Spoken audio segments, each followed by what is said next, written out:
The sperm has come a long way in its development, from its birth in the seminiferous tubule through its short stay in the straight tubules, traveling through the rete testis or the mediastinum testis, and then making its way to the epididymis via the ductuli efferentes.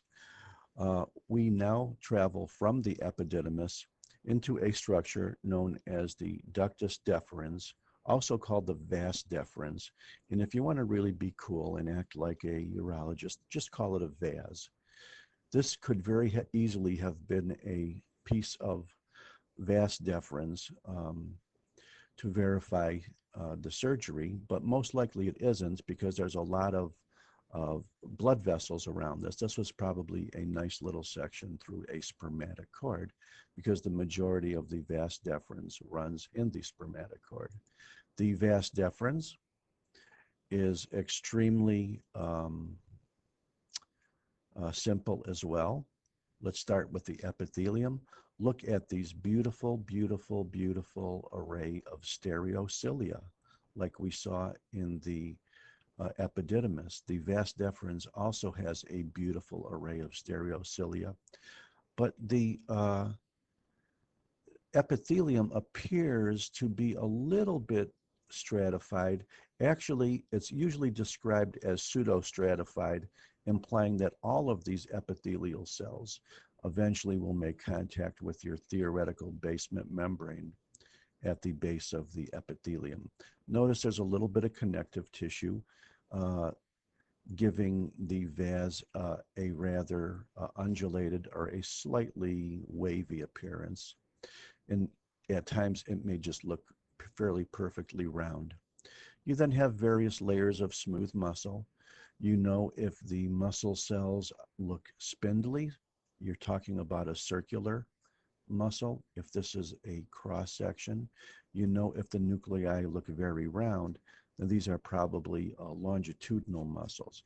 Furthermore, because this was section was taken from the spermatic cord, you have to remember that the spermatic cord is extremely rich in rather thick-walled veins. So even though you know that this and probably this are arteries, the veins inside the spermatic cord, otherwise known as the pampiniform plexus of veins, are also fairly thick-walled as well.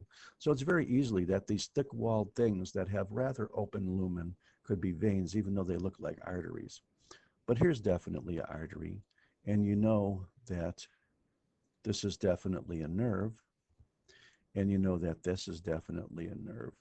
And you know that if you see little fragments of striated muscle, which you may possibly have here within the spermatic cord, then that's the cremaster muscle, which develops from the fascia of the internal oblique. And probably these little fibers here, these little nerve fibers, are branches of the genitofemoral nerve. So here's an artery, here's a nerve. This may very well be small striated muscle fibers. This definitely is an artery. I believe these probably are most likely veins of the pampiniform plexus. Here is another little nerve. There's another little nerve. There's an outer longitudinal muscle layer. This middle layer looks chiefly circular. I believe these to me look like they may be longitudinal again. And here is the connective tissue underlying the epithelium as opposed to the smooth muscle tissue of the inner layer. And they look quite a bit similar, don't they? So I would get a trichrome stain here and show that this is collagen and that this is not. Last but not least, you have a very, very nice array of pseudostratified epithelium, the superficial layer of which has these nice stereocilia again. And I thank you very much.